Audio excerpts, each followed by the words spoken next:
Padre Santo, gracias, Señor, te damos una vez más por tu presencia con nosotros en esta noche. Gracias, Espíritu Santo, por la oportunidad que nos das de poder volver a tener estas citas contigo, Señor. Gracias por todo lo acontecido en este año, con este estudio. Gracias por cada lección, gracias por cada nota, gracias por cada vacío, por cada espacio que ha sido completado, no solamente en un papel, pero también en nuestros corazones. Gracias por tus pensamientos en nuestra mente, Señor, y gracias por la obra que tu Espíritu Santo continúa haciendo en nosotros. Ahora, Padre, te entregamos el control de este tiempo y te rogamos, Señor, una vez más que sean tus pensamientos en mi mente y tus palabras en mi boca para poder hablar todo aquello que tú quieres que yo diga. Como siempre, Señor, toda la gloria, el imperio, la alabanza y el honor sea solamente para ti. En el nombre de Cristo Jesús, amén y amén. Bien, mis amados. ¿Sí se me escucha bien? Bien, fuerte y claro. ¿Sí? Yo me escucho un poco raro, pero con que ustedes me escuchen bien, eso me basta. De regreso a casa es el tema en esta noche. Y a lo largo de este estudio hemos visto algunos temas a manera de resumen, dado que ha pasado un largo tiempo más del que me gustaría, en el que no se ha podido dar estos estudios. Y ahora venimos con la finalización de Cristianos frente a tiempos peligrosos. Y durante este tiempo hemos aprendido muchas cosas. Hemos aprendido que todos los creyentes, pese a ser creyentes genuinos, pese a ser cristianos que de corazón buscan al Señor, hay la posibilidad de que estos cristianos puedan ser engañados. Y esto lo hemos aprendido en los primeros estudios, ¿no? Con algunos ejemplos incluso. Pablo diciéndole también a las distintas iglesias que debían tener cuidado, porque el diablo los podía engañar, los podía seducir, que era el término que habíamos estudiado. Entonces, primero eso, que todos de alguna manera estamos expuestos, mientras andamos en este mundo, estamos expuestos a la seducción. Luego vimos también cuáles eran algunas pautas que debíamos considerar para poder ser libres de toda atadura, de toda seducción diabólica. Vimos también que solamente en Cristo, por medio de su Espíritu Santo, podíamos tener la fuerza para poder vencer todo este tipo de seducciones, que no dependía de nosotros, que no dependía de nuestras obras, sino de la obra de aquel que murió en una cruz por nosotros. Y ahora, a lo largo de todo este viaje, estamos a punto de volver a casa, y me centro sobre todo en aquellas personas que durante el estudio, quizás ahora también, han venido reflexionando sobre esas actitudes, sobre esos hábitos, sobre ese pecado, quizás sobre esa seducción a la que les cuesta tanto dejar, ¿no? Y es precisamente por la que todos estamos aquí, para saber de qué manera podemos hacer frente a estos tiempos peligrosos en los que, si no nos cuidamos, podemos llegar a ser tan vulnerables.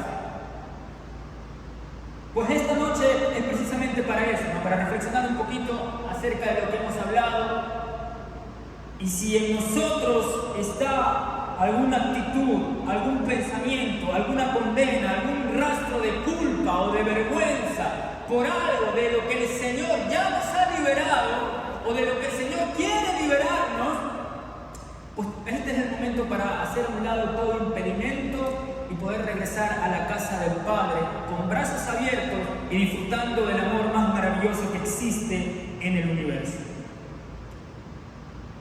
Así que así iniciamos este estudio en esta noche. Amados, amadas, gracias por compartir este viaje conmigo. Mi oración es que al acercarnos al final del viaje, usted pueda encontrar la sanidad, la libertad y el gozo que solo Cristo puede dar. Amado, amada, aquí es donde me detengo y usted sigue sin mí. Estamos llegando a la casa de nuestro Padre. Muchas personas pueden caminar a su lado en su camino a la restauración, pero nadie puede llevarlo en los últimos metros a los brazos de su Padre. Nadie puede ir allí salvo usted. Y nunca si no lo hace. Usted puede llegar a ser una persona que quizás sirva con un corazón más puro, quizás con mayor entusiasmo.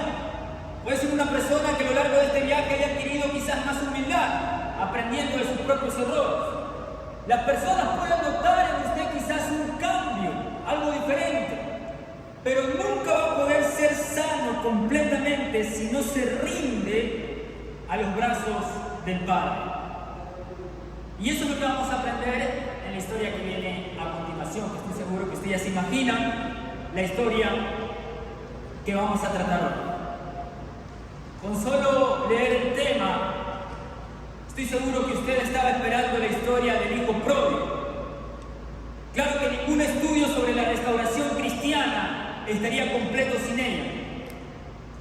Sin embargo, es extraño que sea el relato más conocido o uno de los relatos más conocidos, incluso amado, del regreso del hijo vagabundo a Dios, y sin embargo puede muy bien ser el relato menos experimentado personalmente. Muchos pródigos van a su casa, pero esto no es suficiente para sanar las heridas infectadas. Así que vamos a leer esta historia juntos, vamos a estudiar esta historia juntos. Yo sé que quizás lo hemos hecho ya varias veces, pero vamos a centrarnos en detalles muy específicos que nos van a ayudar a poder volver a casa de la manera correcta, con la actitud correcta, con la disposición correcta de que el amor de Dios haga todo lo que tiene que hacer en nosotros. Y para eso es necesario que usted se centre en la historia. No solamente quiero que lea la historia, no solamente quiero que escuche la historia, quiero que viva la historia, quiero que durante estos versículos que vamos a leer usted pueda sentir tan personalmente cada palabra, cada texto, cada versículo ahí escrito, usted pueda encontrarse a sí mismo a través de esta historia. Amados, esta es su historia. Hasta que no abandone otras cosas de su vida y se arroje en ella y la viva de verdad, usted permanecerá atado, no por su seducción, sino por su propio castigo. Vamos a leer juntos Lucas capítulo 15, verso del 11 al 32. En nuestras Biblias, también en las pantallas, Lucas capítulo 15, verso del 11 al 32. Yo voy a leer el verso 11, voy a rogar que ustedes sigan con el verso 12 y así sucesivamente hasta llegar al 32. ¿Estamos, mis amados? Dice Lucas capítulo 15, verso 11. También dijo, un hombre tenía 2 hijos.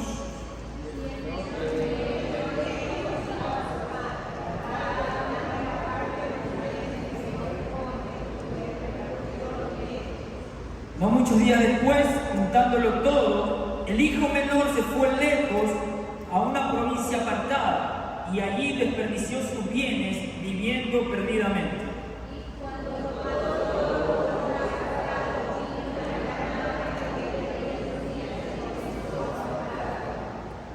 Y fue y se arrimó a uno de los ciudadanos de aquella tierra, el cual envió a su hacienda para que apacentase cerdos.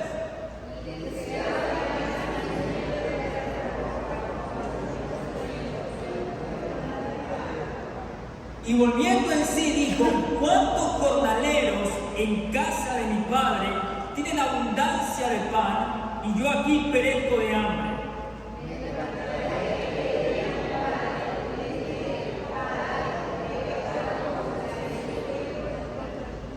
Ya no soy digno de ser llamado tu hijo, hazme como a uno de tus jornaleros.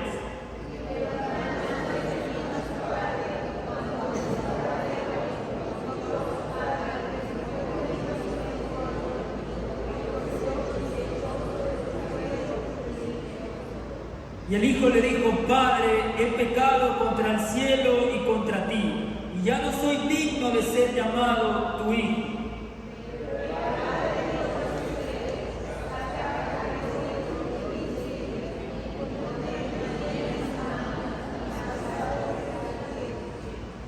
Y traed el becerro gordo y matadlo, y comamos y hagamos fiesta.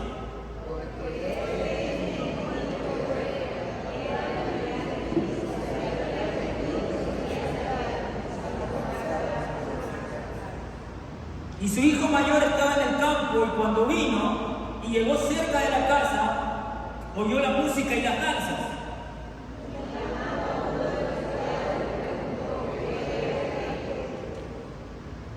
Él le dijo: tu hermano ha venido y tu padre ha hecho matar el becerro gordo por haberle recibido bueno y sano.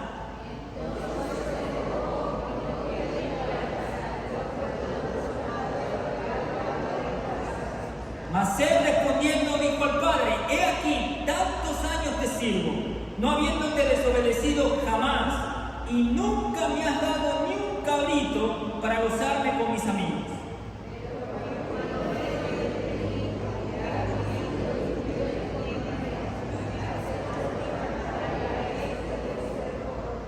Él entonces le dijo: hijo, tú siempre estás conmigo y todas mis cosas son tuyas.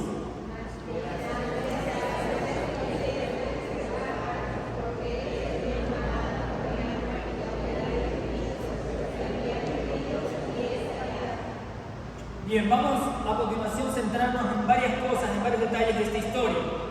Lo primero, no sé si usted lo debe recordar, y en sus notas dice: cuando se dio cuenta de que fue engañado y que tomó una decisión terriblemente tonta, esa vez en la que usted decidió ceder ante la seducción, intentó de pronto adherirse a uno de los ciudadanos de esa tierra distante para que lo ayudara. Sin embargo, ellos no pudieron ayudarlo, ¿no es cierto? Algún consejero o amigo le dijo que no había nada malo en usted y luego lo mandó a darle comida a los cerdos. Hay varios personajes en esta historia: el hijo pródigo, el padre, el hermano mayor. Y también está la persona a la cual el hijo pródigo acude en momentos de necesidad. Y esta persona, en lugar de decirle: ¿sabes qué? No tienes un lugar a donde volver, no tienes de pronto un padre que te esté esperando, alguien que te esté esperando, una casa a la cual puedas refugiarte, lo aconsejó y le dijo: mira, anda a alimentar a los cerdos y ahí veo por qué te doy, ¿no? Y muchas veces pasa lo mismo con nosotros. En momentos de crisis, en momentos difíciles, en momentos cuando hemos caído muy bajo, en momentos en los que hemos decidido ceder ante la seducción, en los momentos en los que hemos cometido errores, deseamos buscar consejo, alguien que nos dé una luz en medio de tanta oscuridad. Sin embargo, muchas veces buscamos esa luz en el lugar incorrecto. No sé si le ha pasado y se ha acercado a un amigo a la cual usted consciente o inconscientemente lo buscó por consejo, quizás sabiendo que él simplemente iba a solapar la decisión que usted ya había tomado. Y ese amigo, en lugar de acercarlo más a Dios, dijo: ¿sabes qué? Está bien, no pasa nada, todo el mundo lo hace. Está bien, estás en la misma condición de todos fallamos, no pasa nada, sigue tranquilo. Y ese amigo, en lugar de conducirnos nuevamente a casa, nos hizo hundirnos más todavía, enviándonos a los cerdos. No sé si me hago entender, ¿verdad? A manera de metáfora, siguiendo la misma parábola de Jesús. Amado, usted encontrará a muchos que lo ayudarán a estar justo donde está. Pero el ritmo de su alma le está diciendo que usted no pertenece a ese lugar. La única salida es el hogar. Un verdadero hijo, y escúcheme bien, un verdadero hijo puede permanecer en la distancia solo hasta que un hambre abrumadora que nadie puede satisfacer comienza a carcomerle su alma. ¿Cuántos son hijos? ¿Cuántos en alguna ocasión han estado lejos de la casa de su padre? Está bien, ¿no es cierto? Todos en algún momento hemos sido engañados, hemos sido seducidos, pero un verdadero hijo puede permanecer lejos hasta que un hambre abrumador empieza a carcomerle el alma. Nuestra alma, mis amados, nuestro corazón, nuestro ser, nuestro espíritu, todo lo que hay dentro de nosotros no fue hecho para permanecer lejos de Dios. Nuestra alma necesita desesperadamente sentir el calor, el amor de nuestro Padre. La cuestión es: ¿qué vamos a hacer cuando sentimos ese hambre voraz? ¿Vamos a intentar llenarlo con las cosas que ofrece el mundo? ¿Intentar justificarnos por nuestra propia causa? ¿Intentar redimir nuestra conciencia conciencia o vamos verdaderamente a dejar las cosas que nos alejan más de Dios y volver a los brazos de nuestro Padre? Quiere regresar a casa, pero quizás como el hijo pródigo se sentiría mejor si regresa como un siervo y no como un hijo. No sé cuántos le han pasado eso. Y este es otro detalle de la historia en la que me quiero centrar. Lo primero es que hay personas que en lugar de ayudarnos a volver a casa nos ayudan a estar peor. Y lo segundo es la decisión que toma el hijo pródigo. Porque el hijo pródigo dice, voy a volver a casa, pero ¿como qué? Como un siervo, como un jornalero. No, claro, él en un momento empieza a pensar, cierto, dice, a ver, yo aquí estoy mendigando la comida de los cerdos. Fíjate que capaz que ni los cerdos le querían dar de comer. Hay que caer tan bajo, ¿no? Para que ni siquiera un cerdo te dé su comida, imagínense. Y él empieza a pensar, dice, a ver un momento, ¿cuántos jornaleros, cuántos siervos en la casa de mi padre no están comiendo abundancia de pan? Y yo aquí mendigando de los cerdos. Entonces él dice, voy a volver a casa. Pero ahí viene la culpa, ahí viene la vergüenza, ahí viene la acusación, ahí viene la condena. Él dice, yo no soy digno de volver como un hijo.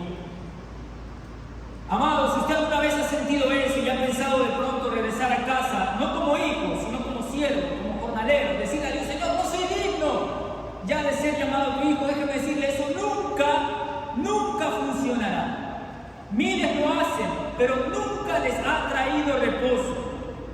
Tratan en una forma maníaca de trabajar, intentando compensar a Dios por todo lo que han hecho. Siente dentro de sí mismo esa frase que dice, ya no soy digno de ser llamado tu hijo. Y empiezan a pagar penitencias de alguna manera. Esto se ve mucho en el mundo, aunque dentro de la iglesia también. Intentan redimir lo que han hecho, tratar de calmar la culpa, la vergüenza, su propia conciencia, tratar de apaciguar un poco las voces que los acusan constantemente, intentando regresar a casa como un siervo. Dicen, no, yo ya no merezco esto, ya no merezco lo otro, y empiezan a sufrir ellos mismos, porque entienden que a través del sufrimiento ellos quizás van a poder redimir un poco su alma de toda la culpa, de toda la vergüenza. Eso no sirve, no funciona, mis amados. No hay manera en que nosotros mismos podamos redimirnos. Es más, eso se convierte en una forma de ego. Y este ser humano, hay que aceptarlo, somos tan egoístas, estamos tan inmersos en nuestro propio ego. Y yo le pregunto a ustedes, y me gustaría poder escucharlos, ¿de qué manera, pensemos un poquito, ¿no? ¿De qué manera piensan ustedes que el castigo propio puede convertirse en una forma de ego? No todos a la vez, ¿verdad? Pero tenemos unos minutos para pensar. Hay un montón de formas en las que de pronto el castigo propio, el sentir que debemos castigarnos a nosotros mismos para redimir una culpa, es una forma de ego. ¿Alguien de pronto tenga alguna opinión? No hay respuestas incorrectas, ¿verdad? Porque es su opinión. Y usted puede tener la opinión que usted quiera. ¿Alguien tiene alguna idea, alguna noción de por qué el castigo propio puede tomarse como una forma de ego?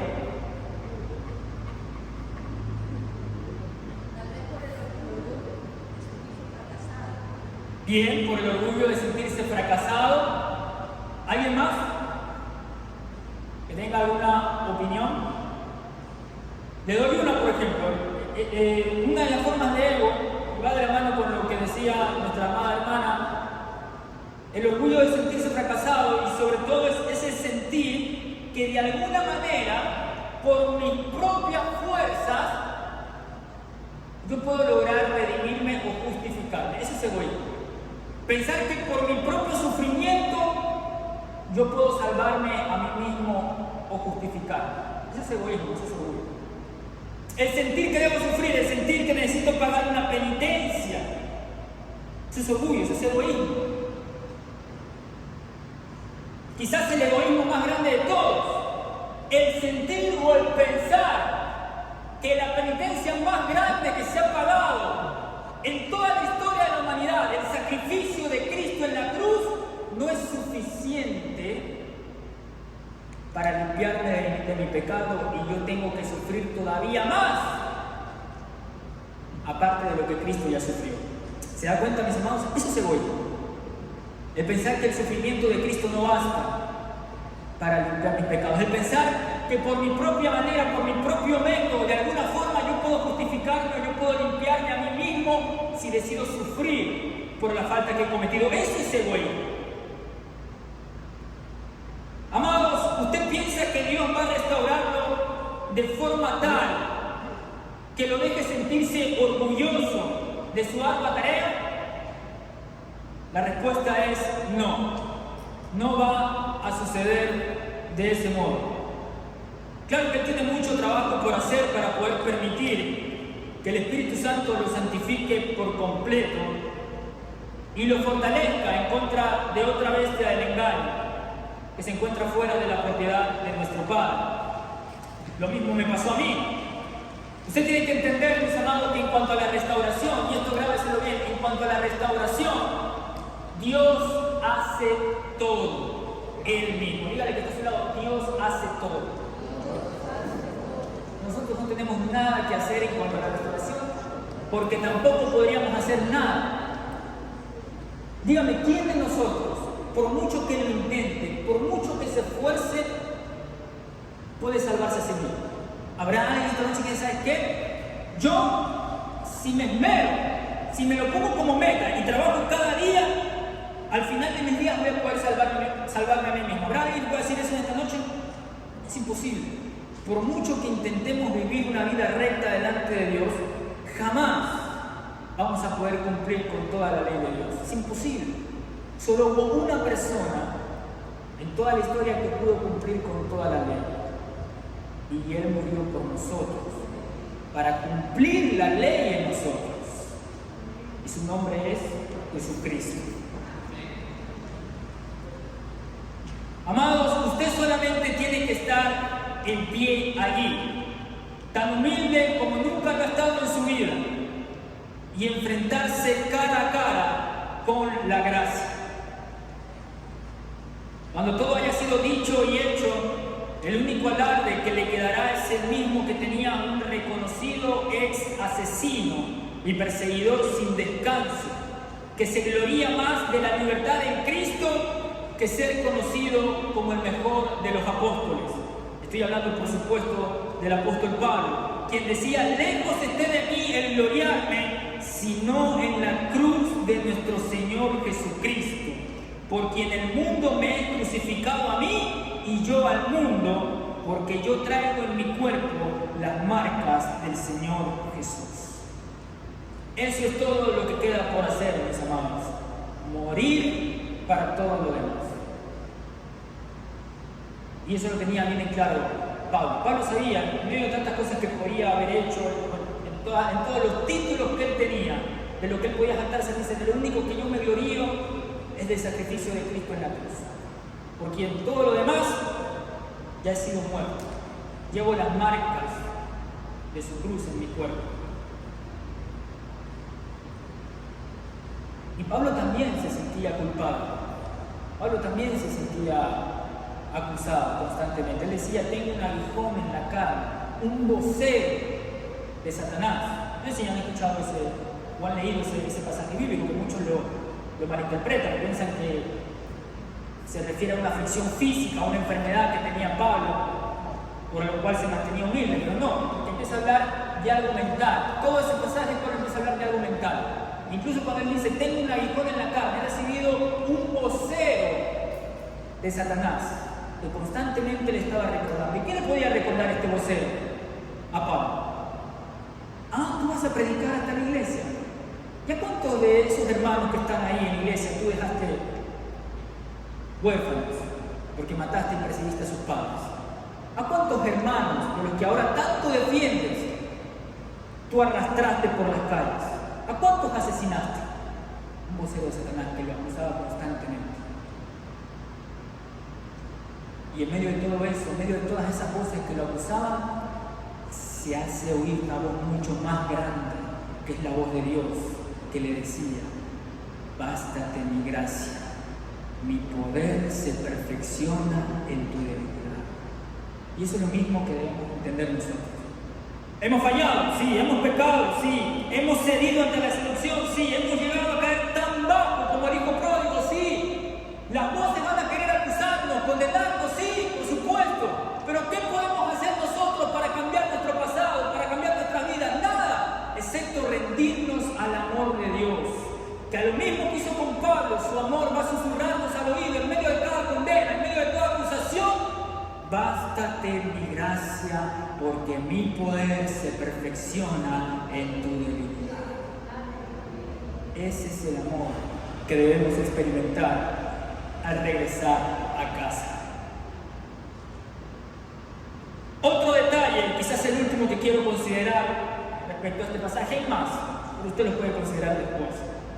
Es el detalle del hermano mayor. ¿Qué hay de ese hermano mayor en la casa de su padre? Es bastante atemorizador, ¿no lo creen? Tal vez no se den cuenta, pero va a ser uno de los mayores obstáculos que Satanás va a utilizar para evitar que usted regrese a casa con todo su corazón.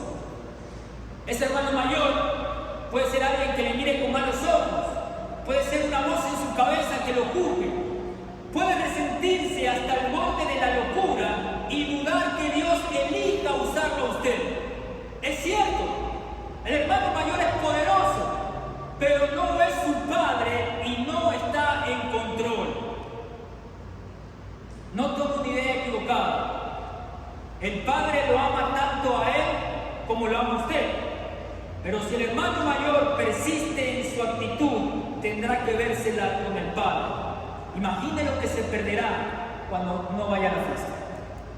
¿Han conocido ustedes hermanos mayores así? De pronto entra a la iglesia. O usted de pronto en algún tiempo fue como como un hermano mayor. ¿Le ha pasado? ¿Ha conocido a alguien así?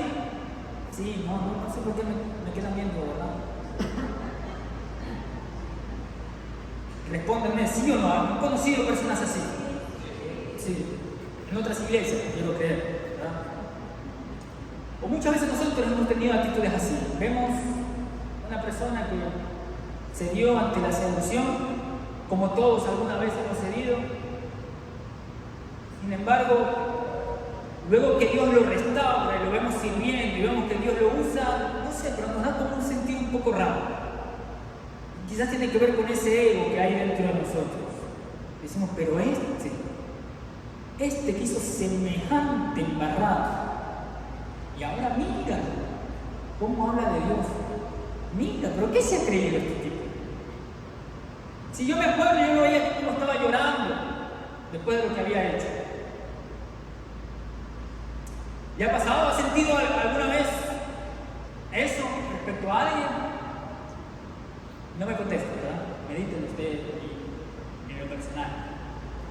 Pero el hermano mayor es uno de los obstáculos más grandes que vamos a tener a la hora de querer volver a casa.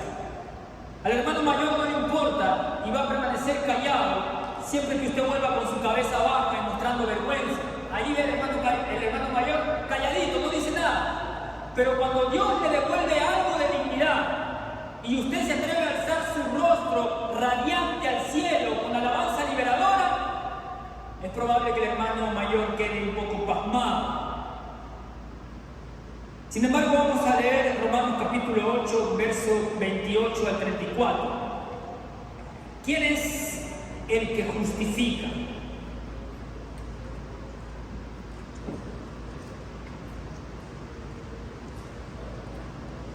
Romanos capítulo 8, verso 28 al 34.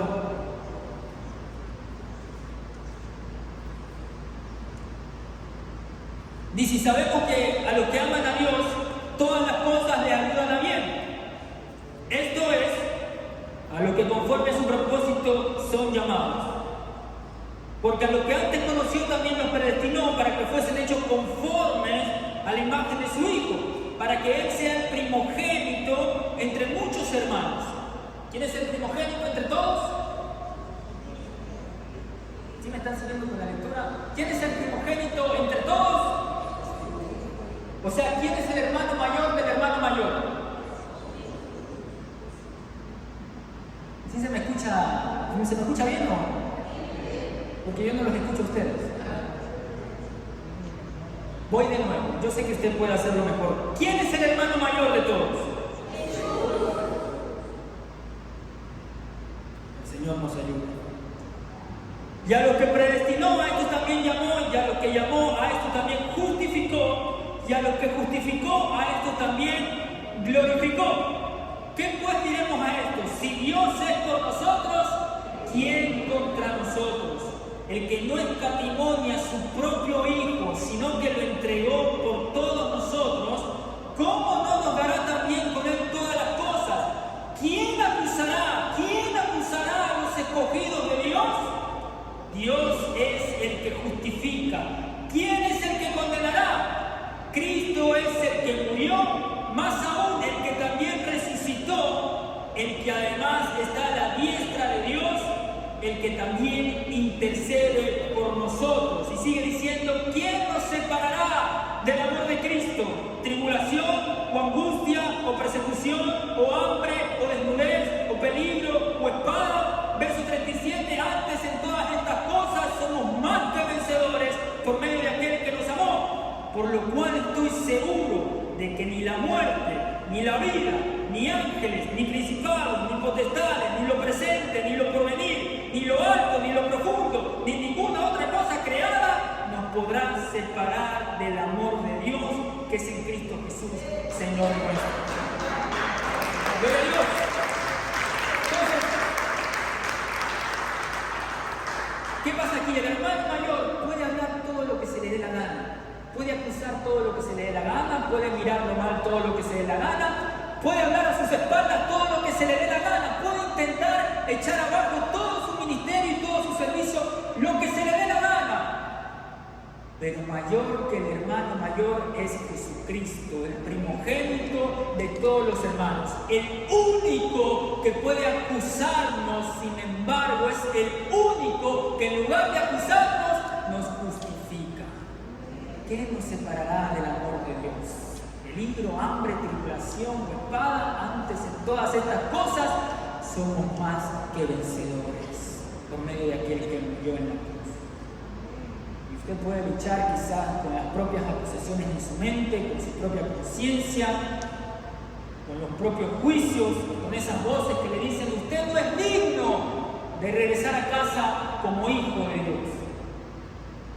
Sin embargo, dice su palabra que nada ni nadie nos podrá separar de su amor. Amados, Dios puede usar a los hombres para guiar al pródigo a casa, enseñarle cómo permanecer en su propio jardín e incluso hasta ayudar a disciplinar al pródigo. Pero Dios es el único que justifica. Lo hace aplicando el rescate mediante la muerte de Cristo a su favor. Usted no tiene de nada que sentirse culpable porque Dios le ha demostrado su amor.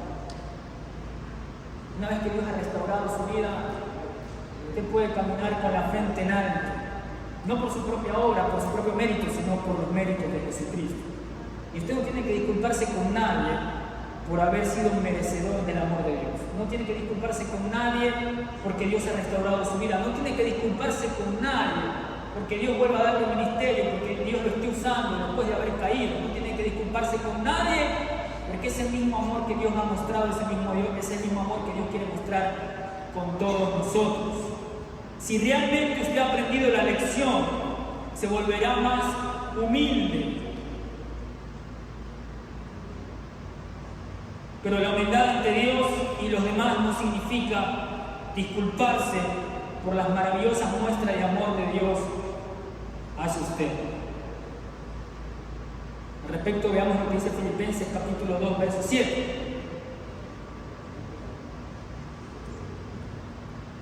Dice Filipenses capítulo 2, verso 7.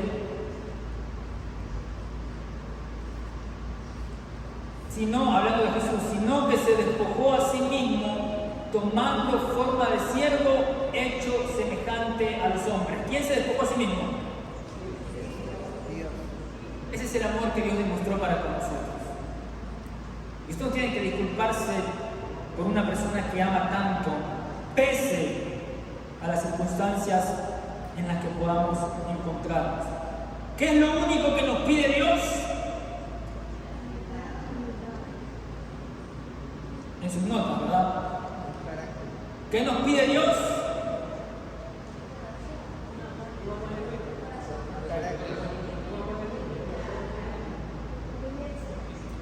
¿Qué hizo el pródigo cuando regresó a casa? Se arrepintió. ¿Qué es lo único que nos pide Dios? Un arrepentimiento genuino. Sin obstáculos, completo, sin simulaciones, sin rodeos, sin culpar a nadie, sin excusas. Ese es un arrepentimiento genuino, ¿no? De que, ay Señor, yo fallé, pero es que estaba difícil, Señor. No fue mi culpa, fue culpa de ese hermano que me hizo calentar de una manera terrible y yo le dije esas cosas porque se lo merecía, Señor. ¿No? Eso no es arrepentimiento genuino. No, Señor, si yo no quería ver. Pero esa tipa cruzó delante mío. ¿Qué iba a hacer Dios, Señor? Eso no es un arrepentimiento genuino. Un arrepentimiento genuino es un arrepentimiento completo, sin simulaciones, sin rodeos, sin culpar a nadie, sin excusas. Solamente, Señor, ten misericordia de mí, que soy un pecador. Eso es lo único que Él quiere de todos nosotros. Y no podemos dar más tampoco. No podemos hacer más que caer de rodillas delante de papá y decir, Señor, ten misericordia de mí, que soy un pecador. Es lo único que podemos hacer. Y es lo único que hace falta para que Él nos perdone. Arrepentimiento y humildad. Dice su palabra, el corazón contrito y humillado, el Señor no desprecia jamás. Eso es todo lo que pide. Diga conmigo arrepentimiento. Diga conmigo humildad. Lo único que Dios pide en nuestra actitud para poder ser merecedores de ese amor, de esa misericordia, es arrepentimiento y humildad. Arrepentimiento y humildad. Sin embargo, estos dos atributos son tan ajenos y le pesan tanto a nuestro egoísmo, el arrepentimiento y la humildad le pesa tanto a nuestro egoísmo, que Dios considera que es necesario hacer una fiesta cada vez que ve arrepentimiento genuino y humildad en nosotros. Porque es tan ajeno a nuestro egoísmo que Dios dice, ¿sabes qué? Es digno de celebrar eso. Un hijo que se arrepiente y que es humilde reconociendo su error. Una persona a la que le pasó esto fue David. Y fíjense que David, ¿cómo es conocido David? El hombre conforme al corazón de Dios. David tenía una relación tan íntima con Dios. Miren lo que él decía en Salmos capítulo 4, verso 3. Cómo él hablaba de que Dios lo escuchaba cuando él clamaba. En Salmos capítulo 4, verso 3. David sabía lo que era tener una relación íntima con Dios. Y en los Salmos vemos el reflejo de esa relación. Dice, ¿saben pues que Jehová ha escogido al piadoso para sí? Jehová oirá cuando yo a él clamare. Es decir, David se está dando ahí el lugar de esa persona piadosa. Sepan ustedes que Dios ha escogido al piadoso para sí mismo. Entonces, lo que Dios está diciendo, lo que David está diciendo es, sepan ustedes que Jehová ha escogido al piadoso para relacionarse con él. Él me ha escogido a mí porque soy piadoso y él me va a oír cuando yo clamare a él. David tenía una relación tan íntima con Dios. Tanto así que el mismo corazón de Dios, en esa relación que él tenía, pudo aprender David y poder tener ese mismo amor que Dios tenía. Tanto que cuando Absalón se rebela contra él queriendo matarlo, después de todas las fechorías que hizo Absalón, David nunca quiso matar a Absalón. No solo eso, sino que cuando muere dice, ¿quién me diera a mí el morir yo en lugar de mi hijo Absalón? Un hombre conforme al corazón de Dios. Una relación tan íntima que tenía David. Lo que David no sabía, pero que después se iba a dar cuenta, es que Jehová no solamente oye cuando el piadoso clama, Jehová también oye cuando un infiel se arrepiente genuinamente y clama a Dios por socorro y por auxilio. Y eso lo vamos a ver en Salmos capítulo 51. En Salmo 51 encontramos que David era un hombre golpeado por la pena de su propio pecado. Un hombre que agradaba a Dios y que se salió del sendero y tontamente hizo cosas que desagradaban a Dios. David fue seducido, no por una mujer, sino por una poderosa fuerza invisible. Negó la responsabilidad sobre sus pecados y racionalizó su conducta por el tiempo que pudo. Luego se quebrantó. Amados, David no se satisfizo con una restauración parcial. David había conocido lo que era el romance sagrado con Dios. Es más, creo, sin temor a equivocarme, que David hubiera preferido morir a ser perdonado con reservas de un Dios que no da más oportunidades. Ese David es quien dice en Salmo 51, verso 8: hazme oír gozo y alegría, y se recrearán los huesos que has abatido. ¿De quién quería escuchar David el gozo y la alegría? Obviamente era de Dios. Ese era David. Entonces, cuando David peca, cuando David falla, ¿puede sentir usted, no sé si se ha sentido, tener una relación tan bonita? Una relación que ha tomado tiempo construir, una relación maravillosa, y que de pronto por un error suyo, una embarrada suya, esa relación se corta. ¿Cómo se siente usted en esa desesperación? Esa es más o menos la desesperación que tenía David al tener una relación tan bonita, tan íntima con Dios, y luego haberlo traicionado, haber embarrado esa relación tan linda, haber destruido todo lo que había construido con Dios. Eso hace que David se sienta tan mal que él no quería conformarse simplemente con que el Señor lo perdonara. Es más, yo estoy seguro que David hubiese preferido morir antes de ser perdonado por un Dios que ya sabes que te perdono, pero hasta ahí no más. No decía, visto personas así, ¿no? Está bien, cada persona tiene la libertad de poder perdonar de la manera en la que su alma necesita para poder sanar. No sé si estaba en una relación así, de que de pronto por una tontería cometida, esa persona dice, ¿sabes qué? Te perdono. Pero, y no sé si le ha pasado a usted, de pronto ha sido usted que tiene que perdonar. Y usted puede perdonar, pero la confianza ya no es la misma, ¿sí o no? ¿Le ha pasado? ¿Sabes qué? Yo te perdono porque el Señor me manda a perdonar, porque quiero ser libre de la amargura, del rencor, del resentimiento, y te perdono. Pero oye, la confianza no va a ser la misma. Y con justa razón. David no quería eso de Dios. Por eso David sentía un desespero tan grande. Esta relación tan cercana que tenía con Dios. Y sí, Dios es tan misericordioso, Dios es tan amoroso que yo sé que Él me va a perdonar. Pero yo no quiero solamente que me perdone. Yo no quiero solamente que me libre de las consecuencias de mis errores. Yo quiero volver a tener esa relación íntima con Dios. Por eso en Salmos capítulo 51, en el verso más adelante, verso 10 y verso 11, Él le va a rogar a Dios: renueva un espíritu recto dentro de mí. No me apartes de delante de ti y no quites de mí tu Santo Espíritu. A David no le interesaba ser perdonado si su relación con Dios no iba a ser restaurada al 100%. Y esa es la actitud que debemos tener nosotros a la hora de regresar a casa. ¿Se acuerda cómo quería regresar el hijo pródigo? ¿Cómo qué? Todo lo contrario a David. El hijo pródigo dice: no soy digno de ser llamado su hijo, voy a ser un siervo, un jornalero. Esa no es la actitud que debemos tener, mis amados. Dios no solamente quiere perdonarnos, Dios también quiere restaurar nuestra relación con Él. Así de amoroso, así de misericordioso es Él. Por ende, no se conforme solamente con regresar a casa, vaya por más, no se conforme solamente con que Dios lo perdone, no se conforme solamente con que su vida sea restaurada, asegúrese de que su relación con Dios también está siendo restaurada, porque eso es lo más importante. La gente dice: yo te perdono, pero la confianza no va a ser la misma.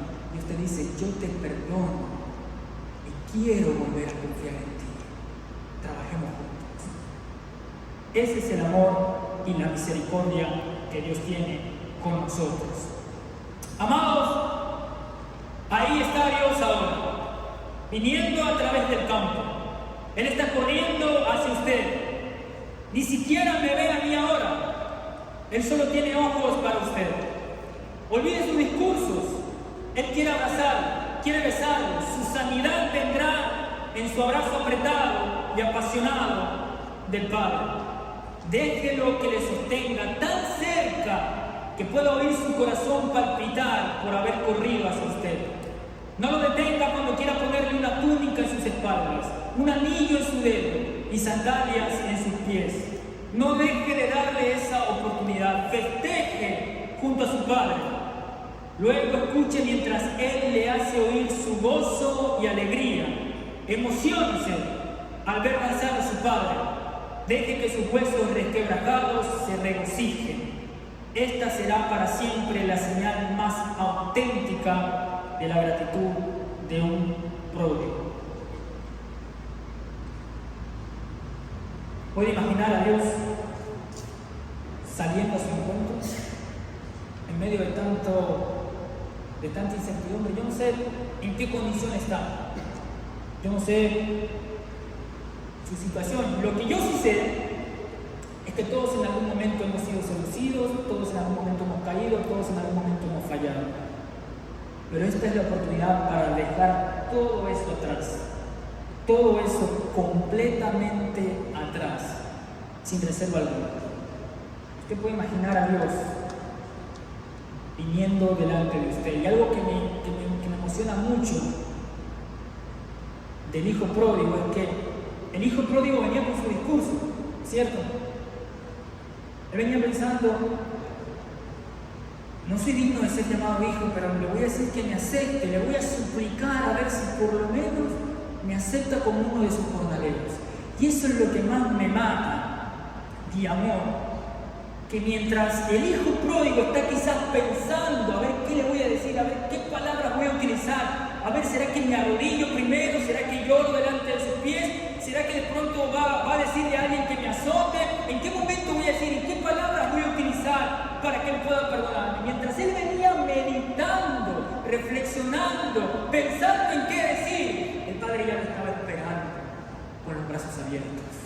Mientras él venía pensando si el Padre le iba a decir: sí, te acepto como uno de mis jornaleros. Mientras él venía pensando todo eso, quizás con la cabeza agachada, no se daba cuenta de que el Padre estaba corriendo hacia él para abrazarlo y besarlo.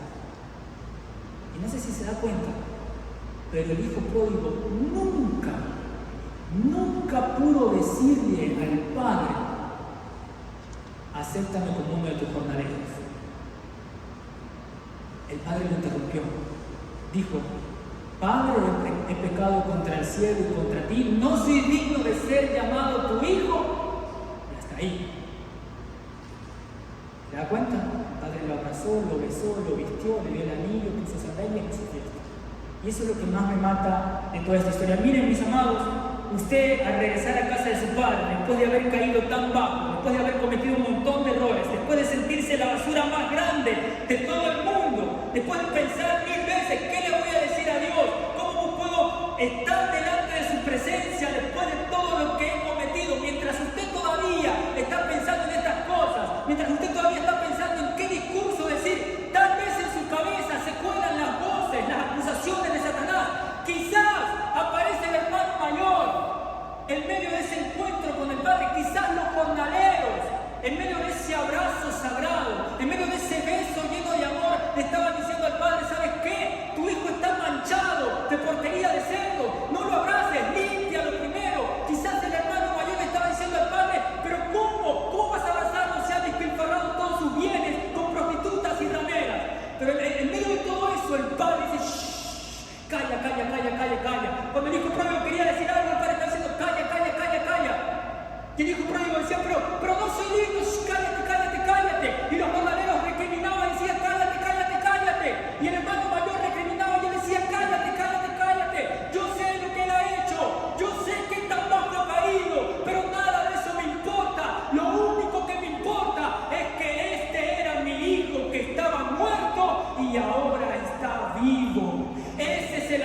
tiene Dios por nosotros, el mismo que dice, ven delante de mí, estemos a cuentas tú y yo. Si tu pecado fuere como la grana, como la nieve serán emblanquecidos. Si fuere rojo como el carmesí, vendrán a ser como blanca lana.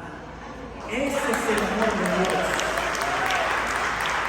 No importa qué tan bajo hayamos caído, no importa lo que nuestra mente intente acusarnos, el Padre ni siquiera pensó en eso.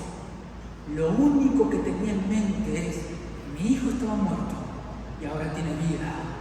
Esto es digno de celebrar. Amados, ya para terminar, no sé qué trabajo haya caído, no sé en qué condición se encuentre ahora, no sé si a lo largo de este viaje usted volvió atrás su mirada y decidió desviarse en pos de los cerdos una vez más. Lo que sí sé es que nuestro Padre lo espera con los brazos abiertos. Aún no es tarde para volver a casa. No tenga miedo. Él no correría a usted si no estuviera feliz de verlo. Mira el modo en el que él salta por la colina. Está gritando algo. No puedo entenderlo bien. Ah, sí, ahora lo oigo. Está gritando hijo. Ese fue su nombre todo el tiempo. No malo, ni orgulloso, ni perverso, ni engañado. Hijo. Amado, amada, disfrute su fiesta sin impedimento alguno.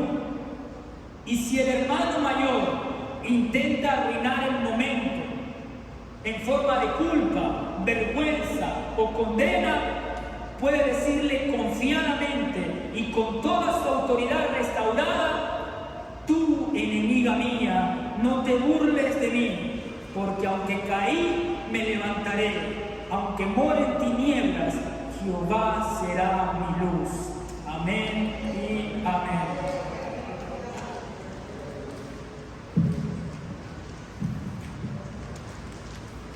Padre Santo, gracias Señor, te damos una vez más por este tiempo. Gracias Señor por tu infinito amor con nosotros, que una vez más nos has recordado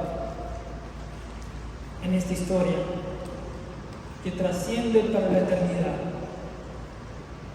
y que esperamos, Señor, no solamente poder conocerla, estudiarla, sino sobre todo poder vivirla, experimentar ese amor. El pródigo no conocía el amor del Padre, sino hasta que regresó a su casa. Conoció un amor que nunca había experimentado, un amor que ni siquiera el hermano mayor había experimentado. Y ayúdanos, Señor, en medio de la culpa, de la vergüenza, en medio de sentirnos indignos después de fallar.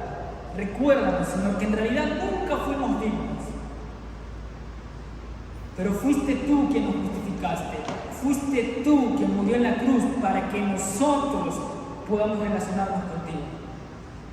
Ayúdanos, Señor, en medio de cualquier caída, en medio de cualquier seducción, entender que tú siempre estás esperándonos con los brazos abiertos. No queremos dejar la casa nunca más. No queremos volver a traicionar tu amor. No queremos ir en pos de las cosas que no nos convienen. No queremos ir en pos de los cerdos. Pero si en algún momento tontamente nos dejamos llevar, tontamente cedemos ante la seducción, recuérdanos que tú nos estás esperando con los brazos abiertos. No debemos caer tan bajo para volver a ti. Gracias te damos, Señor, en el nombre de Cristo Jesús.